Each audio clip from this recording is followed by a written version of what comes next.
ខ្ញុំសូមជ្រោចទឹកធរណីជួយនឹកក្តីល្អផងណាខ្ញុំសន្សំបុណ្យចិត្តកាយវាចា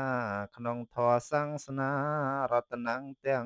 3ទឹករំដងកម្មបើគ្រួងខែឆ្នាំជួយលើករាសីអម្រិតខ្ញុំជ្រោចគឺធម៌ពុទ្ធជ័យសូមកើតរស្មីដោយក្តីប្រាថ្នាជ្រោចទឹកថ្ងៃនេះជាបុណ្យវិសេសក្នុងពុទ្ធសាសនា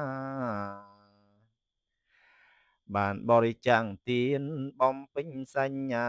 ខ្វះខាតត្រង់ណាឲ្យកើតបរិបូរណ៍ជ្រោចទឹកផ្សាយបុណ្យដល់អ្នកមានគុណតាមធម៌ពុទ្ធោ ទេវាគន្ធថ្វានាំផ្លូវបន្តក្រុមឋានត្រេកអរពីបុណ្យខ្ញុំម